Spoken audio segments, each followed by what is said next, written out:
In 1326, a woman named Agnes de Bury got into a quarrel with a pregnant woman named Lucy on a London street. Agnes punched Lucy in the stomach and knees and left her, in the coroner's words, half dead in the road. Lucy and her unborn child both died. The coroner recorded it, the jury investigated it, and the case went into the rolls alongside 141 other homicides from just 9 surviving years of records between 1300 and 1340. Cambridge criminologist Manuel Eisner calculated the numbers and found that London's homicide rate in the decades before the Black Death ran roughly 15 to 20 times higher than a comparable modern British city. And murder was not even close to the most dangerous thing about the place. The river you drank from was the same river your neighbors used as a toilet. Fire could erase a neighborhood in an afternoon, and the medical establishment's most confident explanation for why people were dying involved the planets being in the wrong position. You would not have lasted a single day. And over the next several minutes, I am going to walk you through exactly why. The smell would have reached you before the city did.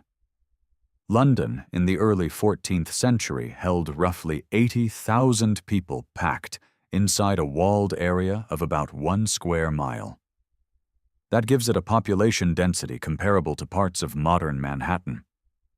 Manhattan has pressurized water mains, a 7,500-mile sewer network, and a sanitation department that removes 12,000 tons of refuse daily. London had the Thames. The Thames served simultaneously as the city's primary water supply, its main trade route, and its largest open sewer. Slaughterhouses dumped blood, bones, and offal directly into the current. Tanneries poured chemical runoff. Latrines emptied from both shores.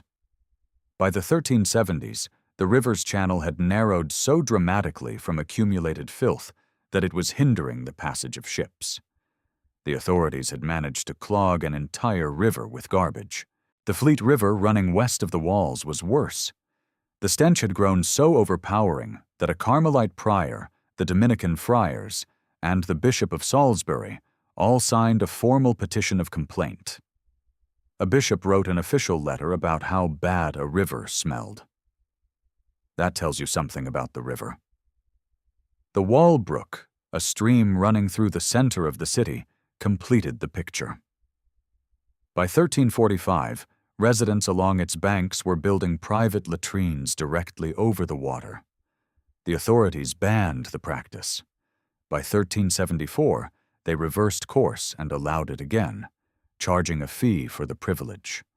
By 1388, they banned it again. By 1415, the stream had become so obstructed with waste that it could no longer carry anything at all. The solution was to cover it over entirely and turn it into a sewer.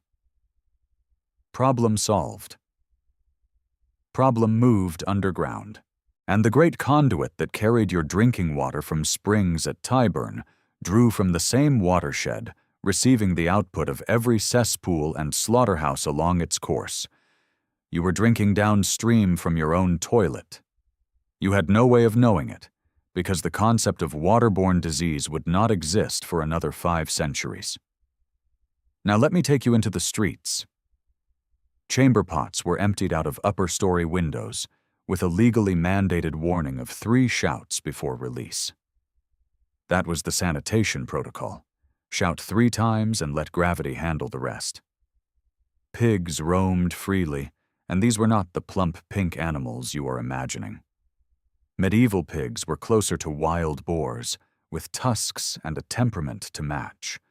They attacked passers-by, unearthed bodies from graveyards, and reportedly killed children. King Edward III himself wrote to the mayor of London in 1349, complaining that the streets were foul with human waste, and the air poisoned to the great danger of anyone passing through. The King of England had to personally tell the mayor of his own capital to clean up the streets. That was a normal Tuesday. Here is the thing most people get completely wrong about medieval London. The city was not a lawless pit where nobody cared.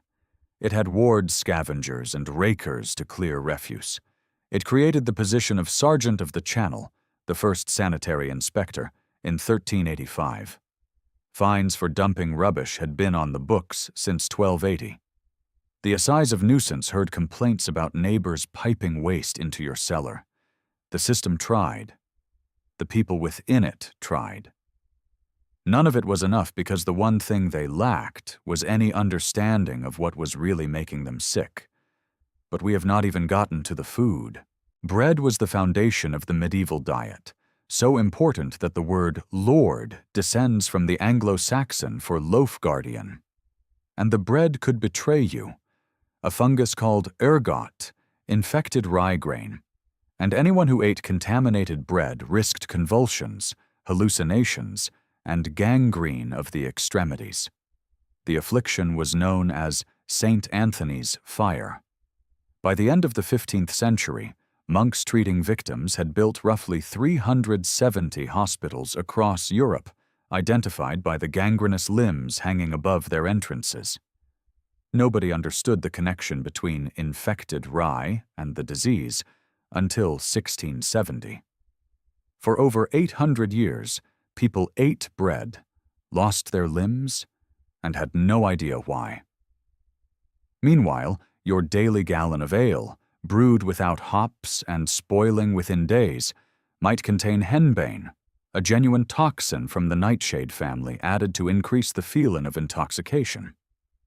Henbane causes dry mouth, which means your first impulse after drinking it was to immediately drink another cup. Medieval brewers had accidentally invented the world's first self-reinforcing sales mechanism centuries before anyone had a word for marketing. The violence was constant and casual. The coroner's rolls read like a catalog of arguments that escalated at terrifying speed. A man beaten to death for littering the street with eel skins. A chaplain who killed a man found sitting with his lover. A sore loser after late-night backgammon. Sunday accounted for 31% of all murders because it was the day people had time to drink and argue. And over 18% of victims survived at least a week after being stabbed, only to die of infection, because there was no emergency care, and the medicine was spectacularly wrong. Your physician believed the body contained 4 humors, and that sickness meant imbalance. Treatment was bloodletting. The backup theory held that bad air caused disease, and after the Black Death, physicians increasingly warned that warm water opened the pores and admitted sickness into the body. Public bathhouses that had operated for centuries began to close. The historian Catherine Aschenberg demonstrated that Europeans became measurably less clean during the Renaissance than they had been in the Middle Ages. The fear of disease made people more vulnerable to disease. And it was into this world that the plague arrived in the autumn of 1348. Archaeological excavations at the East Smithfield plague pit tell the story in the soil. The earliest burials are careful, individual graves with bodies laid out in neat rows. As the death toll accelerated, the organization collapsed. Bodies stacked 5 deep in long trenches. The care disappeared as the living ran out of time to give it. Between 30 and 50% of London's population died in the first wave. The plague was not divine punishment. It was a bacterium called Yersinia pestis, transmitted by fleas on rats, thriving in exactly the conditions the city had spent centuries perfecting. The open sewers attracted rats. The cramped housing brought them into constant proximity with humans. The contaminated water weakened immune systems. The medical establishment's bloodletting weakened patients further. Every condition the city had built, every system it had trusted, fed the catastrophe that destroyed it. You would have woken on a straw mattress crawling with fleas in a smoke-filled room inside a building that was one ember away from a bonfire. You would have walked through streets where the drainage carried human waste, and the pigs had tusks. You would have drunk water that had passed through the accumulated filth of 80,000 people and chased it with ale that might contain nightshade. You would have eaten bread that could rot your fingers off over the course of weeks. If you were stabbed, a physician would drain your blood and tell you your humors were unbalanced. And if the plague arrived, your odds dropped to a coin flip. The city had laws, courts, sanitary inspectors, and water infrastructure that was genuinely impressive for its era. None of it was enough. They fought enemies they could not see with tools that did not work, and they did it with a determination that deserves something closer to respect than ridicule. You would not have survived a single day. But a remarkable number of the people who actually lived there did not survive either. The only difference between you and them is that they never had the option of closing the tab